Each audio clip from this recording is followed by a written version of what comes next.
விவசாய நண்பர்களுக்கு வணக்கம். அனைவருக்கும் இனிய புத்தாண்டு நல்வாழ்த்துக்கள்.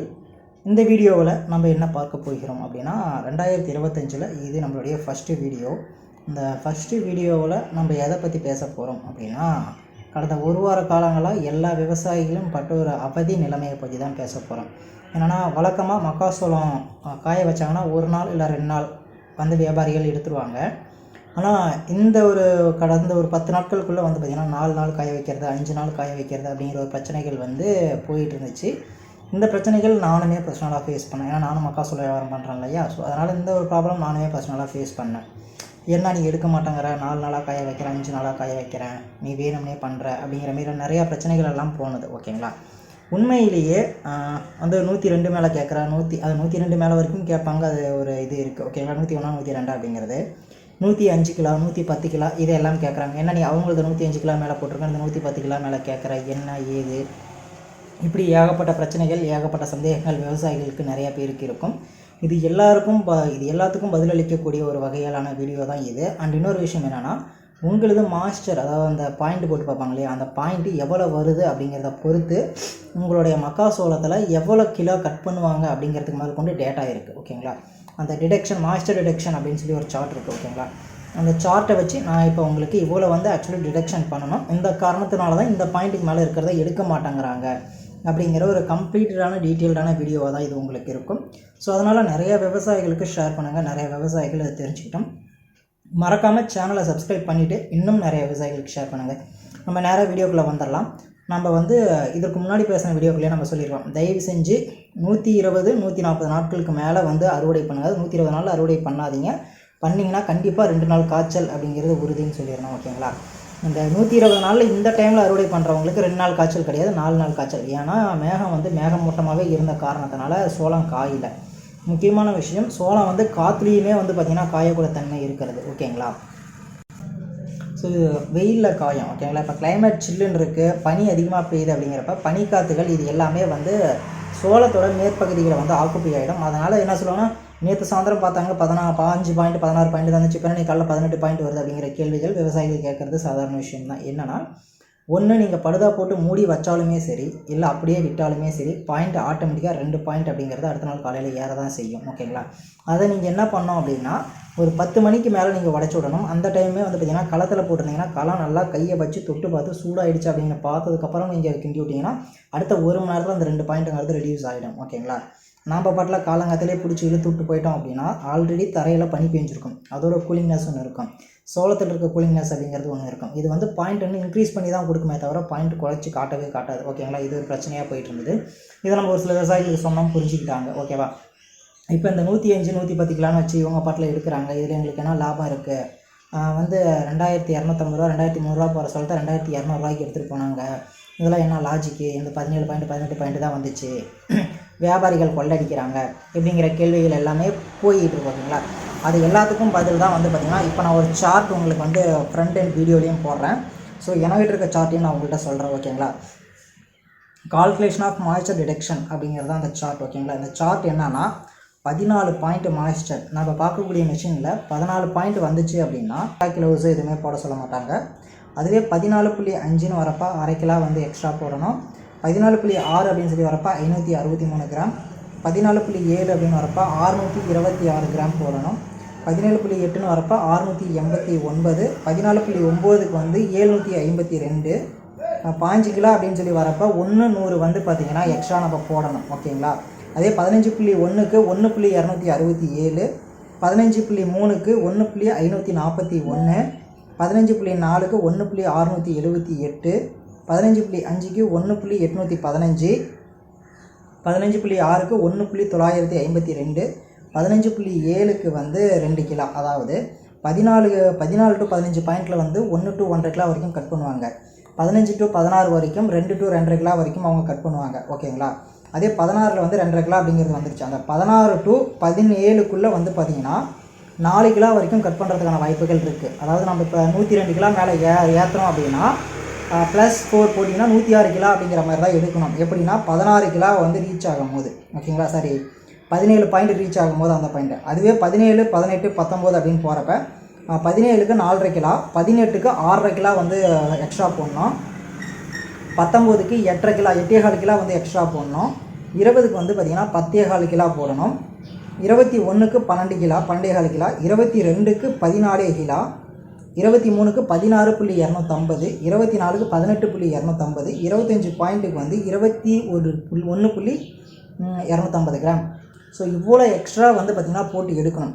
இப்போ இப்போ இதில் தான் நம்ம வந்து பேச போகிறோம். என்ன சொல்கிறாங்கன்னா 20 பாயிண்ட் வந்துச்சு 10 கிலோ வச்சு போட சொல்கிறாங்க அப்படிங்கிறாங்க. உங்களுக்கு 20 கிலோ வரும்போது, சரி 20 பாயிண்ட் வரும்போது அவங்க, அதாவது இது வந்து இந்த கோழி பண்ணைகளாக இருக்கட்டும் இல்லை குளுக்கோஸ் ஃபேக்ட்ரியாக இருக்கட்டும், அவங்க ரெடி பண்ணியிருக்க டிடெக்ஷன்ஸ் ஓகேங்களா, மாஸ்டர் டிடெக்ஷன்ஸ். இவ்வளோ பாயிண்ட் வந்துச்சுன்னா நீங்கள் இவ்வளோ எக்ஸ்ட்ரா வச்சு எடுக்கணும் அப்படிங்கிறது அவங்க கொடுத்துருக்கிற ரூல்ஸ் ஓகேங்களா. அதை பேஸ் பண்ணும்போது 20 பாயிண்ட் வரப்போ 10 கிலோ எக்ஸ்ட்ரா வச்சு ஒரு மூட்டைக்கு எடுக்க சொல்கிறாங்க. 10 கிலோ எக்ஸ்ட்ரானா இன்றைக்கி ஒரு கிலோ வந்து பார்த்திங்கன்னா 20 ரூபான்னு வச்சுக்கோம். 23 ரூபா போயிட்டுருக்கு, 20 ரூபா வச்சுக்கோம் ஓகேங்களா. 20 × 10 200 ரூபா மூட்டைக்கு கட் ஆகுது. அப்போ 220 ரூபா மேலே எடுத்திருக்காங்க அப்படின்னா அது வந்து கரெக்டான விஷயம் தான் ஓகேங்களா. இந்த ஒரு கான்செப்டை நம்ம முன்னே புரிஞ்சுக்கணும் ஓகேங்களா. இதுவே வந்து இன்றைக்கி பெரும்பாலும் வந்து பார்த்திங்கன்னா 15, 16 பெரும்பாலும் எல்லாருமே எடுத்துக்கிறாங்க. 102 கிலோ மேலேயே நார்மலாகவே எடுத்துகிட்டு போயிடுறாங்க, அது பிரச்சனை கிடையாது. இந்த 18, 19, 20 இதெல்லாம் வரும்போது தான் வந்து பார்த்திங்கன்னா ஒரு 50 ரூபா 100 ரூபா குறைக்கிறாங்க அப்படின்னு சொல்லி பேசுகிறோம் இல்லையா. உதாரணத்துக்கு இப்போ அந்த 17 பாயிண்ட் வருது, மழை வர மாரி இருக்குது, போடுறேன்னு சொன்னேன், ஒரு 50 ரூபா குறைச்சிக்க சொல்கிறாங்கிறீங்களா. இங்கே 17 பாயிண்ட்டுக்கு 4 கிலோ வந்து குறைக்க சொல்லியிருக்காங்க. 4 கிலோனா 100 ரூபா. அப்போ வந்து அவங்க என்ன பண்ணுறாங்கன்னா அதுலேயும் வந்து ஃபார்மர் பெனிஃபிட் அடைகிற மாதிரி தான் பார்க்குறாங்க ஓகேவா. ஸோ இந்த சார்ட்டை உங்களுக்கு நான் சைடில் டிஸ்பிளே பண்ணுறேன், அந்த சார்ட்டை பாருங்கள். அந்த சார்ட்டை பார்த்தீங்கன்னாவே நிறைய பேருக்கு நிறையா புரியும். இதுலேயுமே வந்து பார்த்திங்கன்னா நிறைய பேர் என்ன பண்ணுவாங்கன்னா, இந்த சோளம் கொள்முதல் பண்ணுற வியாபாரிகள்லாம் சிண்டிகேட் மாரி செயல்பட்டுக்கிட்டு இருக்காங்க. விலையை ஏறவும் விட மாட்டாங்க, விவசாயிகள் விதத்தில் அடித்து பிடிங்கிட்டு இருக்காங்க. அதாவது நம்ம ஒரு விஷயத்தை புரிஞ்சுக்கணும். இது வந்து இப்போ 2000க்கு முன்னாடி ஆன காலகட்டங்களோ இல்லை 2005க்கு முன்னாடியான காலகட்டங்களோ கிடையாது. அப்போ நீங்கள் சொல்லக்கூடிய சிண்டிகேட்ஸாக இருக்கட்டும் எல்லாமே இருந்துச்சு. அப்போ வந்து இது மாதிரியான விஷயங்கள்லாம் நடந்தது ஓகேங்களா. ஆனால் இப்போ எல்லாத்து கையிலையுமே ஸ்மார்ட் ஃபோன் அப்படின்னு ஒன்று இருக்குது. இதில் ஒரு இடத்துல ஒரு தவறு நடக்குது அப்படின்னா அது உடனே வந்து பார்த்திங்கன்னா விவசாயிகள் யூடியூப்லேயோ வீடியோ ஷார்ட்ஸ்லேயோ ஏதோ ஒன்று அப்லோட் பண்ணிடுறாங்க. அது உடனே தெரிஞ்சுட்டு போயிட்டே இருக்குது. அப்படி இருக்கிறப்ப நாம் வந்து பார்த்திங்கன்னா இது ஒரு பெரிய விஷயமாக சொல்லவே முடியாது. அந்த சிண்டிகேட் அமைச்சு ரேட்டை ஃபிக்ஸ் பண்ணி வைக்கிற அளவுக்குலாம் இன்றைக்கி ஒன்றும் நடக்க கிடையாது. ஏன்னா விவசாயிகள் நிறையா பேர் கோழி பண்ணைகளுடைய டைரக்ட் கான்டாக்ட்ஸ்லேயே இருக்காங்க ஓகேங்களா. அங்கே போய் அவங்க கேட்டாலுமே ஏன்னா நீ நேராக கொண்டாந்து இங்கே கொடுக்கும்போது எனக்கு 15 பாயிண்ட் 16 பாயிண்ட்டில் கொண்டாந்து கொடு அப்படின்னு சொல்லி விவசாயி, அதாவது கோழி பண்ணிக்காரங்களே கேட்குறாங்க. ஸோ இதெல்லாம் லைவில் நடந்துக்கிட்டு இருக்குது. அப்படி இருக்கிறப்ப சிண்டிகேட் வச்சு விலை ஏற விடாத பண்ணுறாங்க இப்படிங்கிறதெல்லாம் வந்து பார்த்திங்கன்னா பேச்சுக்கு வேணால் சொல்லலாம். அது சினிமா படங்கள் பார்த்துட்டு நம்ம பேசுகிற மாரி வேணால் பேசலாமே தவிர, பட் ரியல் டைம் ப்ராக்டிக்கல்ஸில் அது இருக்கா அப்படின்னா கிடையாது. என்ன கோழி பண்ணக்காரங்க என்ன ரேட்டு சொல்கிறாங்களோ அதை வச்சு தான் இங்கே இருக்கக்கூடிய உங்கள் ஊரில் இருக்க லோக்கல் வியாபாரிகளாக இருக்கட்டும், அவங்களுக்கு மேலே இருக்கக்கூடிய வியாபாரிகளாக இருக்கட்டும், வியாபாரம் நடக்கிறது அதை பொறுத்து தான் ஓகேங்களா. கண்டிப்பாக இந்த ஒரு வீடியோ வந்து இந்த வருடப்பிறப்பில் ஆரம்பத்தில் உங்களுக்கு கொடுத்தது வந்து யூஸ்ஃபுல்லாக இருக்கும் அப்படின்னு சொல்லி நினைக்கிறேன். மறக்காமல் சேனலை சப்ஸ்கிரைப் பண்ணிவிடுங்க. முக்கியமான விஷயம் என்ன சொல்கிறேன்னா, பனி அதிகமாக பெய்கிற டைம்லையோ மேகமூட்டமாக இருக்கிறப்பையோ நீங்கள் மக்காசோளத்தை அடித்து கொட்டி காய வச்சிங்க அப்படின்னா 2 நாளில் கண்டிப்பாக காயவே காயாது. நீங்கள் வந்து 130 நாள் 140 நாள் மக்காசோளத்தையே வந்து நீங்கள் வந்து அடித்து கொட்டிங்கன்னா இன்றைக்கி காலைல கொட்டுறீங்கன்னா நாளைக்கு மத்தியானம் தான் அந்த சோளம் எடுக்க முடியும். அந்த ஒரு பாயிண்ட் தான் இருக்கும். ஏன்னா டிஃபால்ட்டாகவே அது 140 டேஸ் ஆனாலும் அதோட ஃப்ரண்ட் சைடில் இருக்கக்கூடிய அந்த மாய்ஸ்சர் அப்படிங்கிறது வந்து பார்த்திங்கன்னா 2-3 பாயிண்ட் இருக்கும். அது குறையிறதுக்கு நல்லா பளிர்னு வெயில் அடித்தாலே ஒரு 4.5 வெயில் to 5.5 வெயில் வரைக்கும் அதுக்கு தேவைப்படும் அந்த நப்பு குறையிறதுக்கு. அப்படிங்கிறப்ப 2 நாள் காய்ச்சல் அப்படிங்கிறது உறுதி. இதே மேகம் மூட்டங்களாக இருக்குது அப்படிங்கிற பட்சத்தில் நமக்கு வந்து 4 நாள் காய்ச்சல் கண்டிப்பாக வரும். 4 நாள் காய்ச்சல்லையுமே அது 17 பாயிண்ட் 16 பாயிண்ட் வந்துட்டால் பெரிய விஷயம். ஸோ இதை கொஞ்சம் விவசாயிகள் புரிஞ்சுக்கிட்டு வியாபாரிகளுக்கும் கொஞ்சம் சப்போர்ட் பண்ணுங்கள். ஏன்னா எனக்கு அப்புறம் போட்டான் அவனுக்கு எடுத்துகிட்டேன், எனக்கு அப்புறம் போட்டான் இவனுக்கு எடுத்துகிட்டு அப்படிங்கிறதெல்லாம் இங்கே யூஸே இல்லை. பாயிண்ட் யார் வருது அவ்வளோதான். ஆக்சுவலி எங்களுக்கே வந்து பார்த்திங்கன்னா 2-3 ஃபார்மர்ஸ்க்கு வந்து எடுக்க சொல்லி ஒரு 7-8 வியாபாரிக்கு பக்கமாக நாங்கள் வந்து கூட்டியாந்து விட்டு பார்த்துட்டோம். இதை எடுங்க அதை எடுங்க. அவங்க வந்து பார்த்தோன்னே நம்ம மிஷினை போட்டு பார்க்குறாங்க. 20 பாயிண்ட் ஆவாது கண்ணு எடுத்துகிட்டு போயிட்டாங்க. 19 பாயிண்ட் ஆவாது கண்ணு எடுத்துகிட்டு போயிட்டாங்க. அந்த வண்டி 3 நாளுமே லோடே ஆகாத நின்றுச்சு.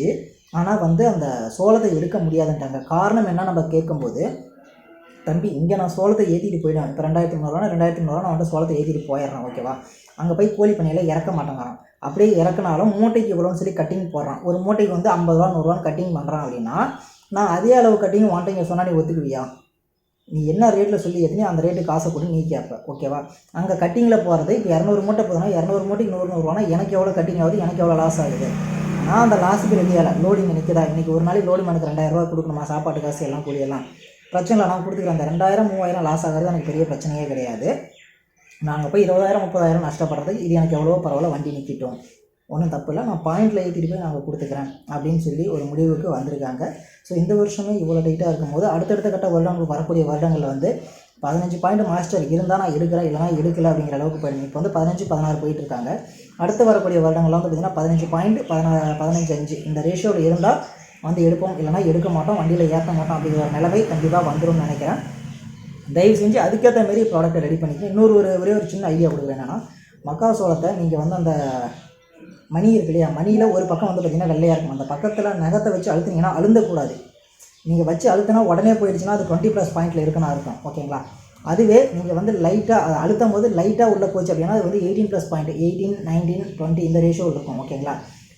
லைட்டாக நவக்கண்ணு நுனி பகுதி மட்டும் லைட்டாக உள்ளே இறங்குது அப்படின்னா அது வந்து 17 பாயிண்டில் இருக்குது அப்படின்னு சொல்லி அர்த்தம். ஓகேங்களா? அழுத்தினா அந்த நவக்கண்ணில் அழுத்தும் போது அதாவது அந்த நகமே உள்ளே போகலை அப்படிங்கிறப்ப அது வந்து பார்த்திங்கன்னா 14 பாயிண்டில் இருக்கும், 13-14 பாயிண்டில் இருக்கும்.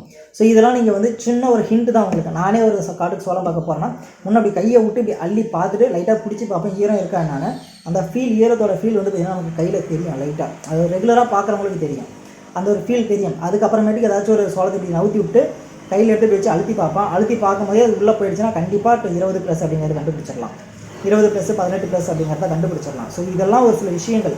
நம்ம ஒரு வியாபாரியை வந்து நீ பாருன்னு கூப்பிட்றத விட்டுட்டு நம்ம அழுத்தி பாயிண்ட் ஓகே இவ்வளோ ப்ளஸ் பாயிண்ட் வருது, இவ்வளோ இருக்கும் அப்படிங்கிறத நம்ம தெரிஞ்சுக்கணும். ஓகேங்களா? மறக்காமல் சேனலை சப்ஸ்கிரைப் பண்ணிட்டு நிறைய பேருக்கு ஷேர் பண்ணுங்கள். இந்த வீடியோ கண்டிப்பாக பயனுள்ளதாக இருக்கும் அப்படின்னு நினைக்கிறேன். நன்றி.